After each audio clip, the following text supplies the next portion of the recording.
Standard students, good morning to all of you. हम लोग chapter 2 जो है micro organism friend and foe पढ़ रहे थे, उसमें हम लोग जो है एल्गी तक पढ़ चुके हैं। अब वायरस जो है ये भी एक माइक्रो ऑर्गेनिज्म है। सिंगुलर में इसे वायरस बोलते हैं। वायरसेस जो है ये प्लूरल फॉर्म होता है। वायरसेस आर अल्ट्रा माइक्रोस्कोपिक, ये बहुत ज़्यादा माइक्रोस्कोपिक होते हैं, इसलिए इसे अल्ट्रा माइक्रोस्कोपिक बोलते हैं। ये बहुत ज़्यादा, बहुत स्मॉल से भी स्मॉल, बहुत सूक्ष्म जिसे बोलते हैं वो होते हैं। ये नॉन सेलुलर होते हैं, ये इनका जो होते हैं सेल नहीं होते हैं। एंड ये बहुत ज़्यादा इन्फेक्शन फैलाते हैं, जैसा कि अभी तुम लोग देख रहे हो जो हम लोग कितने परेशान हैं। जो अभी वायरस जो है हवा में फैला हुआ है, जिसके कारण इतना तुम लोग अभी घर में बैठ के पढ़ाई कर रहे हो, जिसके कोरोना वायरस जिस तरह से कितना ज़्यादा ये जो है इन्फेक्शियस, इसलिए जो भी वायरसेस जो है वो इन्फेक्शियस डिजीज़ होते हैं, फैलाते हैं। ये बहुत इन्फेक्शियस माइक्रो ऑर्गेनिज्म होते हैं।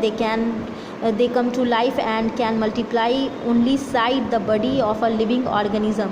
ये जो है जैसे ही अपने जैसे वायरस का कहा जाता है कि ये लाइफ और डेथ के बीच की कड़ी जैसा इसको मानते हैं। साइंटिस्ट जो है बहुत दिन तक तो इसके बीच में बहस चलता रहता था कि ये जिंदा है ये मरे हुए हैं, क्योंकि ये डॉर्मेंसी आगे तुम अपर क्लास में जाओगे तो पढ़ोगे कि एक ऐसा पीरियड होता है जिसमें जो ऑर्गेनिज्म होते हैं वो एकदम इस तरह से होते हैं जैसे कि वो मरे हुए, कोई फंक्शन नहीं करते हैं। जैसे सोए हुए जो हम लोग जैसे सोए होते हैं तब भी हम लोग का बॉडी के अंदर तो कुछ फंक्शन होता है, लेकिन ये इस ऐसे पीरियड में होते हैं जैसे कि एकदम कोई ये मरे हुए हो, कोई फंक्शन शो नहीं करते। लिविंग ऑर्गेनिज्म का कोई फंक्शन ये शो नहीं करते हैं। लेकिन जैसे इन्हें फेवरेबल कंडीशन मिलता है, ये लिविंग वायरस तो है जो लिविंग बॉडी के कॉन्टैक्ट में आते हैं, तो वैसे ही ये जो है अपना जो है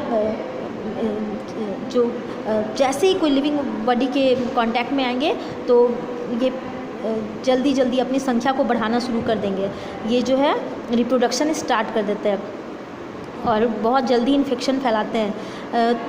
ऐसे प्लांट्स में भी तुम चना को अपने घर में देखते होगे, तो वो चना क्या है, एक सीड है जो कि जैसे ही इसे फेवरेबल कंडीशन मिलता है फिर वो ग्रो करता है और ग्रो करके प्लांट बनाता है। तो एक तरह से वो चना जब तक है वो डॉर्मेंसी पीरियड में होगा, सुषुप्ता अवस्था उसे बोलते हैं। जब वो अपर क्लास में तुम लोग जाओगे तो इसे पढ़ोगे।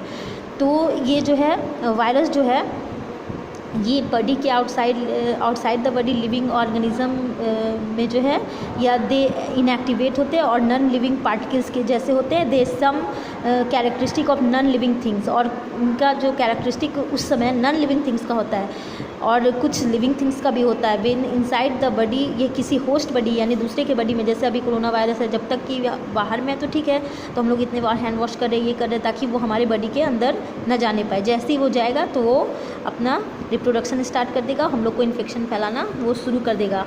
तो hence they are considered to be the boundary line of living and non living things, जैसा कि अभी मैं बता रही थी।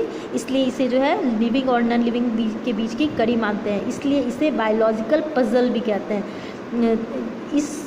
किस कारण, तो ये जो है लिविंग और नॉन लिविंग के बीच के बाउंड्री लाइन इसमें माना जाता है, क्योंकि इसमें दोनों का जो मेरिट है वो पाया जाता है, इसलिए इसे बायोलॉजिकल पजल्स भी बोलते हैं। तो इस तरह से ये वायरस है। और यहाँ पे कुछ वायरस जैसे कि polio virus, influenza virus, page number 31 में तुम लोग के बुक में एग्जांपल दिया हुआ है टोबैको मोज़ाइक वायरस, ठीक है। तो इसके बाद जो है micro organism and human being, यानी हम लोग का इंटरेक्शन ह्यूमन बीइंग और माइक्रो ऑर्गेनिज्म किस तरह से। तो micro organism can be both useful and harmful for humans, दोनों तरह से होते हैं। ये यूज़फुल भी होते हैं और हार्मफुल होते हैं। Humans have been exploiting the useful micro organism to make various product for ages, बहुत सारे प्रोडक्ट भी इससे बनाए जाते हैं। यूजेज ऑफ माइक्रो ऑर्गेनिज्म जो है हम लोग नेक्स्ट क्लास में इसको देखेंगे, uses of micro organism. Thank you.